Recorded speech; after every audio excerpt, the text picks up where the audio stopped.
Hi, I'm Trickster Eyes, and this is Tips and Tricks for Spelunking. I'm sorry, I've put way too much effort into this video. If you can consider subscribing, I would really appreciate it. Alright, on with the video.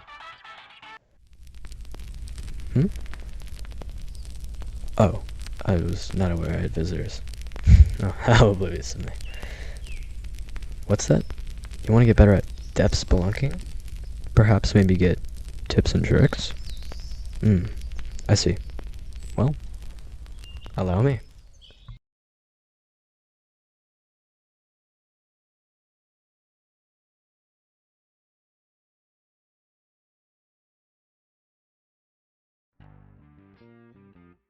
I swear to God, if I was held at gunpoint and forced to recount how many times my public lobby squads have been completely swiped and wiped by this warden, I literally would get murked, because it's impossible to recall how many times this has happened to me. Despite not being difficult to deal with inherently, some people, I guess, just don't know how to crouch, so let me help you out here. The warden. It's fast. It's strong. It's definitely dangerous. It's got some strengths that are really hard to avoid sometimes, but it's got some weaknesses that make up for that. Its strengths. It's speedy. It'll get to you in an instant. Giant. You have a bigger hitbox to avoid. It's got a bigger chance to hit you. Relatively quiet. You're not gonna notice the warden until it's already too late in charging at you. Weaknesses. It's fucking blind. That's a pretty big kick in the shin. Another weakness, as long as you crouch directly after it starts targeting you, most of the time you'll be okay. Tips. Mobile players, you guys have a leg up. You can stay crouching the whole time, as long as you click one button. The warden can only hear walking within a certain distance, so as long as you're far enough away, you can walk around freely without having to worry about him aggroing. Don't ever run unless you need to bait the warden. Do tasks with caution. Don't do it if they're close to you. And once you complete a task, crouch and walk away in the opposite direction of the warden. Hold off until it is too far from you to do the generator task. The generator task is the loudest in the game, and the Usain Bolt inside of him will awaken the moment you start it. The warden, I'm going to put a 6 out of 10 on the danger level, and about 3.7 out of 10, if you really know what you're doing. Oh god, I hate this one. The thing that literally causes groups of more than 10 to fall down to 5 to 7 really easily. The mimic.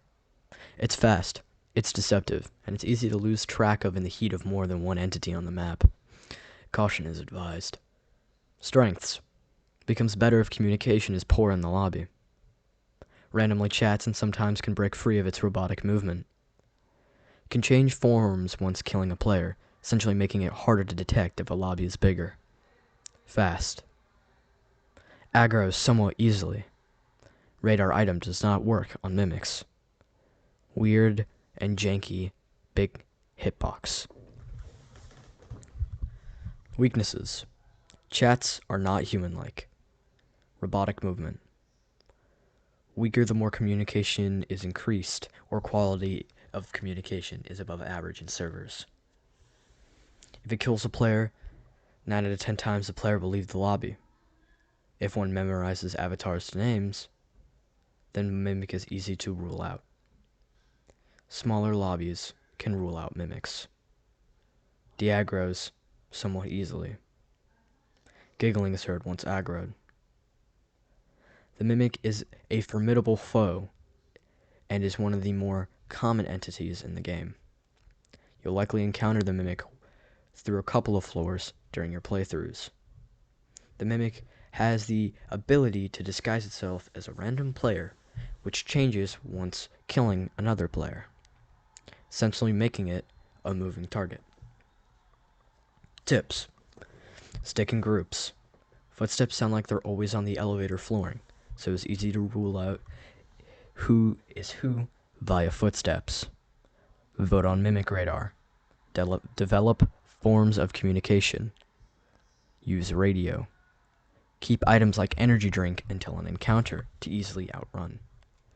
Quick turns/sharp turns to de-aggro it.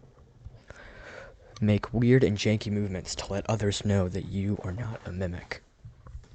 7 out of 10 on the danger level for big, mostly inexperienced and or uncoordinated lobbies. 4.5 out of 10 for small lobbies, and 1 out of 10 for lobbies with 80% experienced player. Room for error still exists. Encounters with the Wanderer seem to be like a flip of a coin. You can either get Situation A or Situation B. Situation A. They're super annoying, they have mid-speed, they guard the tasks and walks through elevators consistently. Situation B. Extremely easy to avoid, rarely will spot anyone, never guards tasks, and you'll only see him once or twice. Strengths. Wanderer is slightly faster than the player. Wanderer can shoot a red orb that gives you a slowing effect, making it easier for it to catch you. Sometimes it's hard to de-aggro Wanderer. Can easily surprise or sneak up on you if you aren't paying attention. It has sporadic and changing patrol paths, making it hard to monitor where it is. Weaknesses. If you have speed drinks, it becomes very easy to outrun. Sometimes just de-aggros on accident. Footsteps can be heard, and they're very distinctive. A mix of player on elevator floor and concrete with metal. Another weakness that can be very easy is the fact that it gets caught on objects quite often, making escape much more possible. Tips. Be aware of your surroundings. If he hits you with a red orb, use an energy drink. Sharp turns will make him de-aggro quite quickly. Avoids crowds of other people when being chased so that you don't take someone out on accident. Pay attention to the path he takes. Try to use blind spots by walking behind him.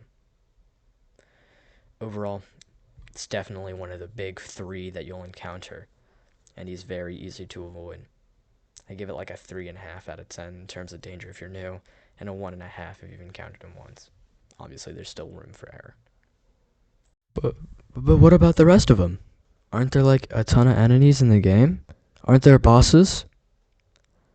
Well, yes, but I don't have the time nor energy to edit those in, so I'll be making separate videos on that later, if you guys want. Some maps are better for hiding and avoiding the entities that lay within. Some are definitely worse. There are 4 main modes of hiding you're gonna need to remember, and most likely master throughout your playthroughs. Number 1. Hiding. Hiding behind an object or a wall is crucial, and always make sure you are breaking line of sight with whatever is chasing you. Some entities it won't work for, but it's a really good shot at losing them. Hiding behind objects oftentimes when even spotting an entity is good, because always having a direct object in way of line of sight will further your chances of surviving and not being spotted. Sneaking. The Warden will show up once in a game. Always be cautious and make sure you're sneaking around if you have suspicions that a Warden spawned. Always sneak out of the elevator and run a little bit to test if there's a Warden in your lobby. Light. There's only one entity that's attracted to light in this game. Make sure you aren't around the projected with a flashlight on. It's a very rookie mistake. Movement. Only important for the gazer's sense of motion. Should be the last thing you are considering, and is a fairly easy thing to avoid getting mixed up on. The props, walls, and other parts of a map are going to become your best friend for evading creatures. Some will stop you, others will stop them. Either way, it's a give and take relationship. You need to practice running around these like how LeBron breaks ankles, because today, the ball is the jukes you need to complete in order to live, and you, LeBron, are dunking on the entities. Props that are helpful can range from small party tables to walls to whole-ass houses. Walls are the best option for not just breaking ankles, but disappearing. Just like how cartoon villains disappear after a bus rides past them on the street. You want to make these entities forgot you existed.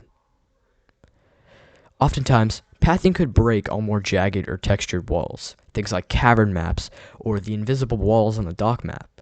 Very rare cases. Essentially, running around props, walls, and buildings is essential if you want to survive on the later floors. Okay, that helped a bit, but I'm still lost. On what? Well, like, I don't know, actually just mainly items. Okay, fine, I'll cover that. There are two categories items fall into in this game. We got consumables, and we have starter items. Let's start with consumables. Found commonly throughout the map, and often given via or upgrades, items or upgrades, consumables are items ranging of a variety of effects. They can go from no effects, solely uses currency in the shop, +5 stamina, to complex and helpful buffs that seriously make the game easier in almost every situation. The other half, starter game items, can either be bought with Robux, bought from the 2 stores in the game, or obtained through badges. In depth spelunking, money is earned from runs, which are loosely based off of how many floors you made it to and how many tasks you had completed. These starter items can come with you into a round and give very specific buffs and nerfs, some happening instantly or throughout the floors. These range from luck to stamina to battery life, etc., etc. Most items also require a battery, which is the bar directly next to your stamina bar. One thing to note is that while playing a run, you aren't getting access to unlimited time. The elevator has its own battery percent, and that will go down as time goes on, meaning rounds need to be completed as quickly as possible before the elevator leaves you behind. The amount of battery you use changes on depending what item you're using. Some items have a battery passive, and they won't take percentage away, while others take battery in return for a buff or specific skill increase. Another thing that can be found throughout runs are the upgrade systems. Once activated, the upgrade systems will give a vote to the players who make it back to the elevator after completing tasks. All upgrades that can be voted on give a specific buff to certain aspects of the gameplay at hand. You can either visit the depth shop, get a mimic radar, regain some battery, or get items depending on luck. The game also has a bestiary, the atlas for maps and floors. Completing tasks, finding slips of paper, and surviving floors all give a percentage towards specific bestiary and atlas entries. There's currently a small amount of tasks in the game, around 6, so it won't be hard to grasp and remember how to do them with some practice. And that's basically it. Those are the basic tips and tricks you're going to need to be able to play depth spelunking without dying every 30 seconds. What if I still die? Sounds like a you problem, but what if I cry about it? Great, now my floor's ruined, and I just killed a man. Great Tuesday. Great Tuesday.